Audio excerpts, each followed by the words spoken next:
So let us just go to the top of the page and we will just repeat to ourselves the affirmation just once. The abundance of the world flows through me.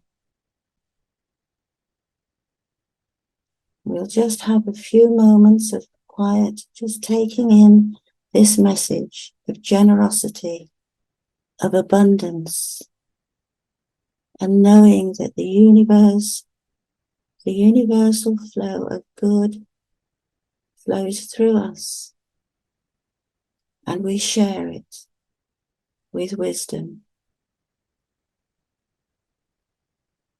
Let us just take a few moments.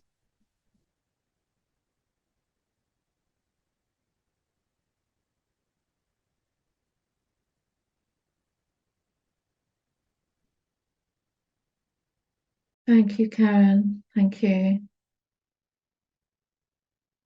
So we're about to move into our message, and to lead us into that, we have a piece of music to share with you. So I first of all want to thank Nuala for being here today and for sharing her wisdom and her love with us as our speaker.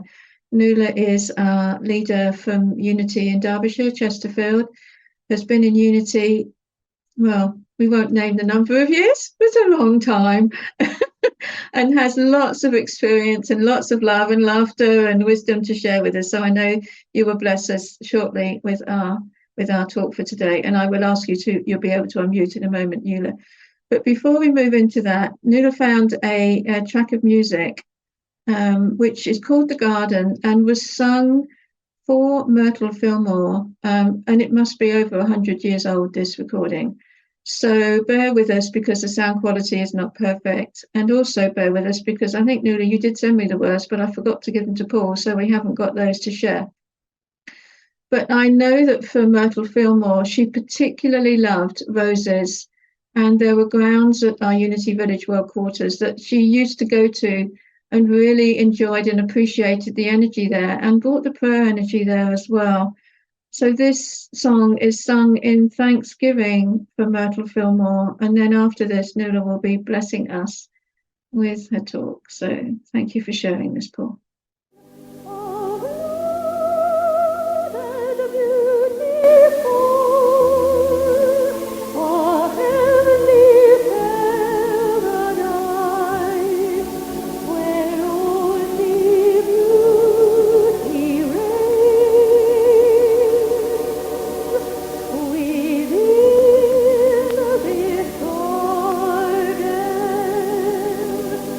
Where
that in itself, that song doesn't mean so much until you realize that Myrtle always compared our mind to the garden and to think the way we would tend the garden. I'm only explaining that because the words have not gone up and you mightn't have understood them completely, but that is the point of the song. Most beautiful song. So when she walks in the garden, God speaks to her, and the beauty from the garden her soul retains. At the moment, everyone I know is talking about change, about the big shift, about transformation. We all know the story. But I ask myself, where are we going? Where are we shifting to? And more importantly, what or where are we shifting from? That's a big question. So to answer the question in an informed and honest way, I delved very deep into a lot of spiritual teachers. I went way back as far as Lao Tzu and the Tao Te Ching, which actually means the way is power. Some believe actually that Jesus knew about this, although it was 500 years before his time. Some people believe that Jesus knew about this, which enabled him to be able to speak in the temple with the scribes, so we're told at the age of 12. That's just an aside. So I went all the way from Lao Tzu to Jesus to the Fillmores to Wayne Dyer, Eckhart Tolle, Neil Donald Walsh, and more recently, Lee Harris. And if I was to share everything I found with you on those lessons, it would take at least a week. So I had to ask myself a serious question because the work I had done, it just didn't feel right. It didn't feel, there's a lot of information there, but it didn't feel as though it was coming from my heart. It felt a lot of facts and figures. So I asked myself, what was I doing here? And I suddenly thought, well, all those teachers have one thing in common, all of them, and that is that we are all one human family, and we all have the same form of energy that guides and empowers us in one form or another. That is, we're all connected by that energy. We're one, and we're meant to bring the higher consciousness to the world by first realizing it myself. But every one of you already know that. So what is my purpose here? And the answer came loud and clear, as it usually does when I'm still. You have to speak from your heart, Nuala, and not merely repeat what you've researched. You need to let your higher self take over. Let go and let God, and the rest will fall into place. And sure enough, last Thursday to be exact, Steve Goff sent the video link from our every Friday hour. We had been watching what happened at the Unity World Conference, the first World Conference. And that was held in 1995. And it was then that I realized what my soul was trying to tell me, and I wasn't hearing, of why things weren't just fitting into place. So I thought, that's it. That's the answer. Everyone at that conference has already lived it, lived in consciousness, lived in unity. 740 odd people came together from 46 different countries. And we set our intention that that conference was going to be great. But it was more than great. It was absolutely glorious, because we all worked together for a common goal. We set our intention, we gave thanks, and then trusted that the outcome would be great. And it was, as I said. So then, what am I to say about the answer to the big question? Where are we going, and what are we facing in our world right now? And what is it that must change? It is not by setting out to change the world that we will make a difference. It is by consciously and consistently making the changes in our own life and our everyday way of being in the world that will cause the change. It is by letting go our human mindset and taking on our spirituality, our heart-mind awareness, that the shift will occur. I remember my gran used to say, if everyone in the world looked after their own little corner, the whole world would pretty soon be immaculate. And I think I now know the depth of that, of the meaning of that saying. So I believe humanity has forgotten its feminine side. We've lived too long under the masculine influence of technology and materialism. We've become hardened and rigid, set in our ways. In other words, we've been living from a fear-based perspective. Fear of change, fear of not having enough, not being enough, actually living from our ego self. That's interesting. Ego, E-G-O, editing God out, not realizing our relationship to each other and to the source of our very being. It's true that ego was once there for our protection, for our self-preservation, but that was in the hunter-gatherer era, when there were natural threats to our well-being. I dare to say, because we've edited out the aspect of femininity of God, that nurturing, caring side. For example, if we take Mother Teresa, Mary, the Mother of God, and all the gentleness and compassion that we saw from them, but we have forgotten unconditional love. We have forgotten our compassionate, soft, gentle, and yet the most powerful side and aspect of our being. We have forgotten just how strong our connection is to each other and to everything in our world.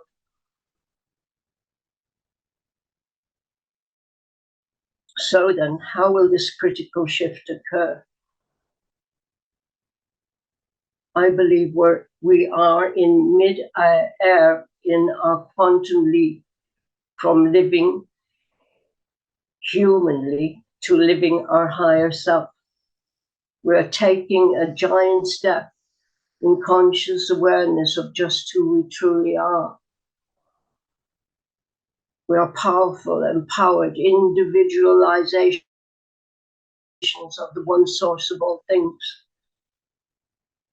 A simple analogy of our present state is that of being in kindergarten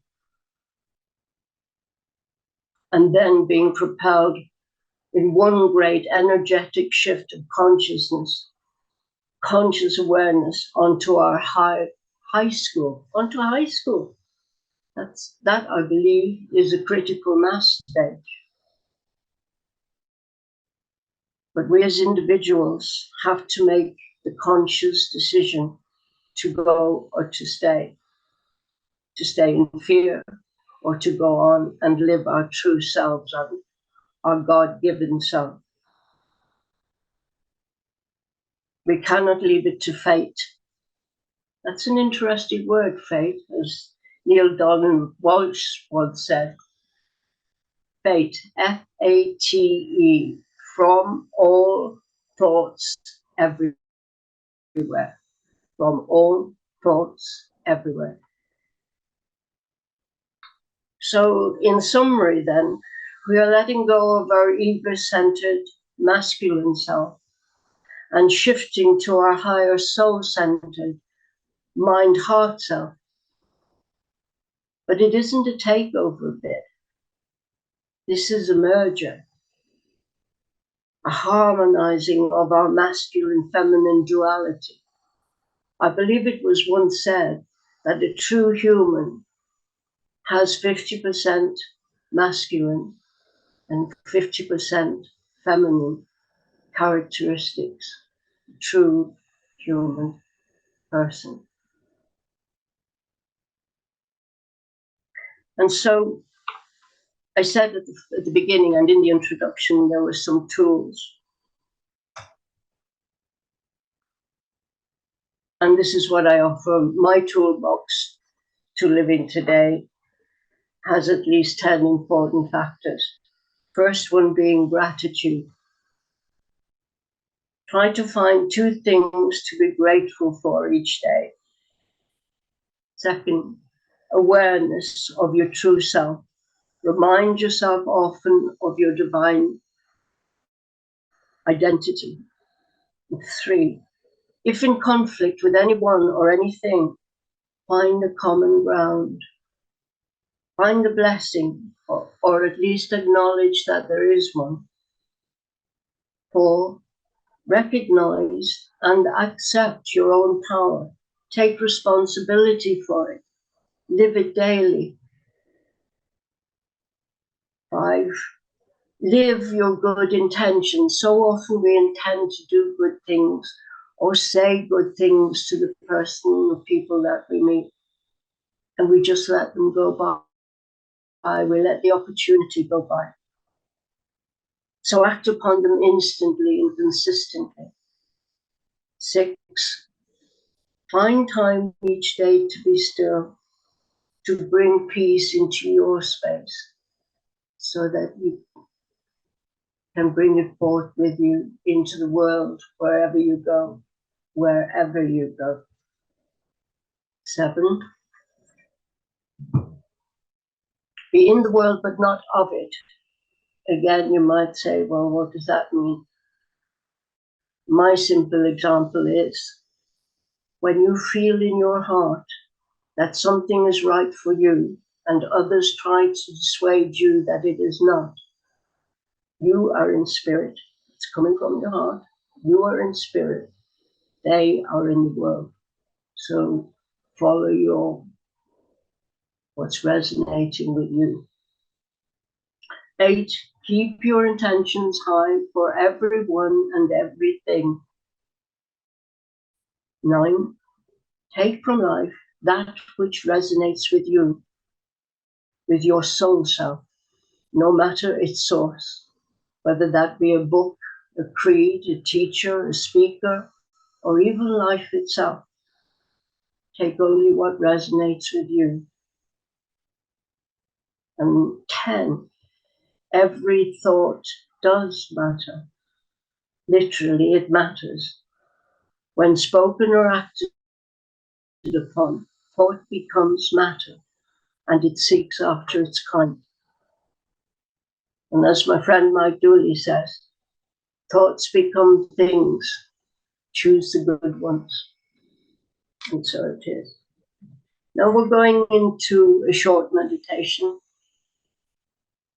but I'm going to be still for just a minute so that we can just think back on some of the main words that we said about how powerful our thoughts are,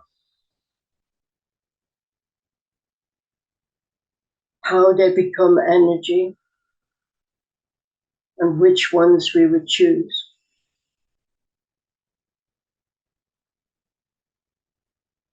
And whether we want to move forward to our glorious self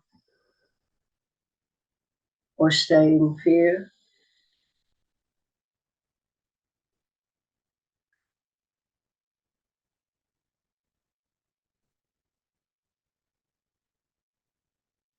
For the meditation, I ask you to feel the floor under your feet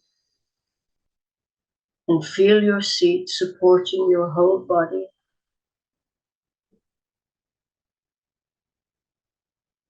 And take some slow, deep breaths. 3 if you will. And let your shoulders drop. And just relax. Feel peace.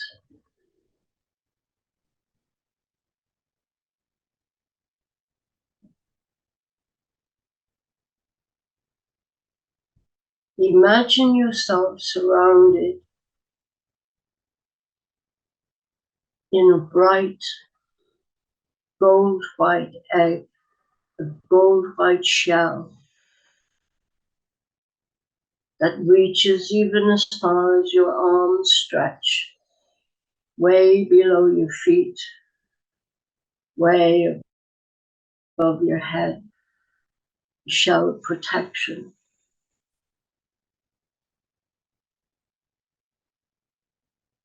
No one else but you has the lever which operates the filters that allow only what you wish to flow into your space and flow out from your space.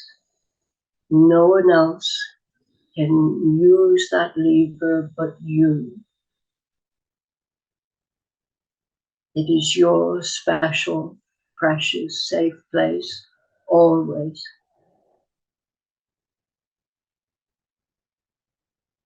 And just relax, let your mind flow wherever it will, knowing you are safe and secure, always.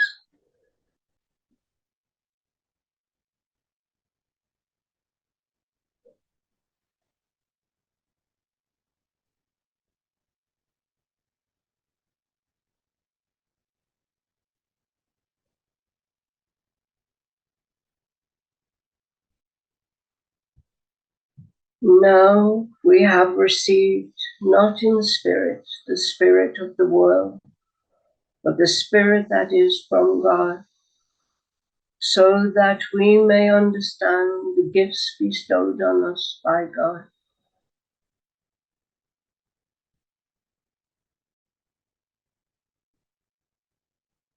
My mind is quiet in the presence of divine peace.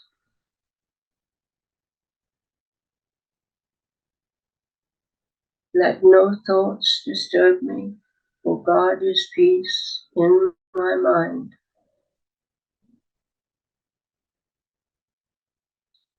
Healing light is divine healing stream within my body, mind, and being.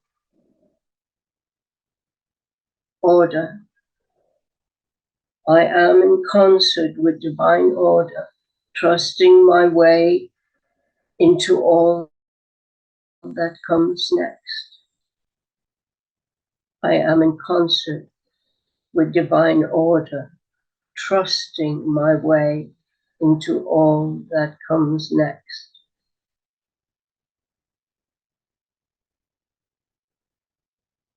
World peace.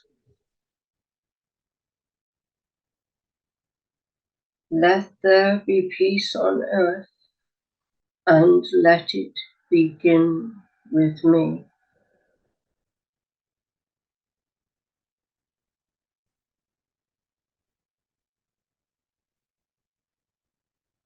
Take a few more gentle, deep breaths now.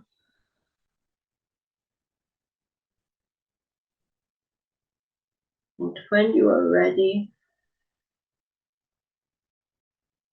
feel the seat supporting your body. Very gently open your eyes and bring your awareness back into this space, into this room, and go in peace. Amen.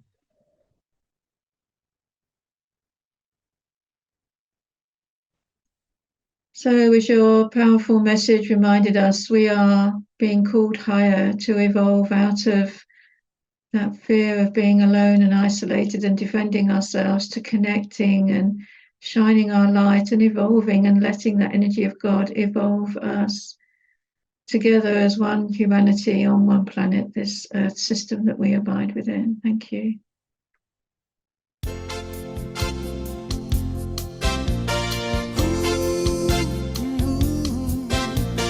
When upon life's billows you are tempest tossed, when you feel discouraged, thinking all is lost, count your many blessings, name them one by one, and it will amaze you what the Lord has done.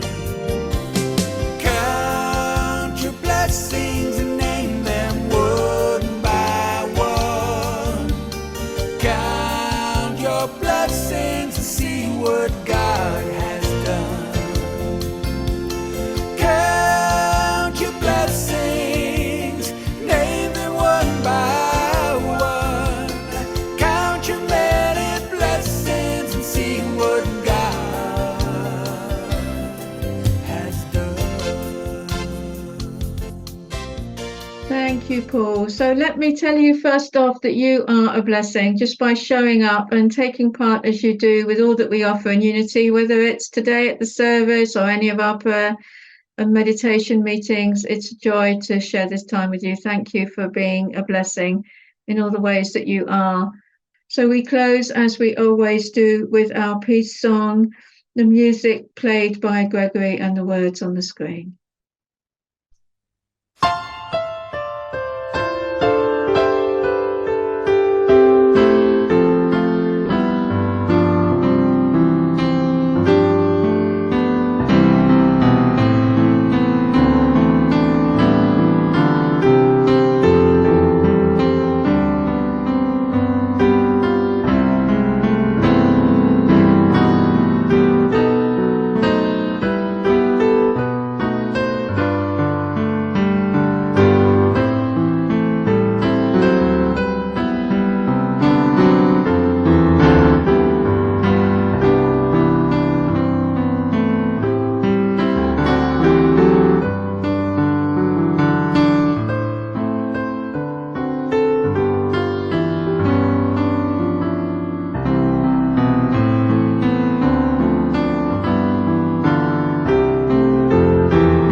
And let's close with our prayer for protection together.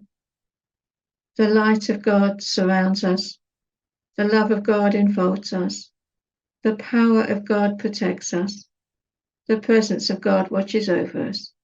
Wherever we are, God is, and all is well. Amen. So bless you all. Thank you so much for being here today. Thank you, Nuala, for sharing as you did. Bless you. I pray that you've had a lovely time together this afternoon and look forward to seeing you soon. Thank you. Thank you. You all. Thank you, Lula. Bless you. See you soon. Bye. Everyone. Thank you. See you tomorrow. Bye-bye. Bye-bye. Bye-bye. Absolutely beautiful. Thank you. Thanks, Virginia. I Thank really enjoyed that. Thank you so much. Good. You're very welcome. Thank you for being here.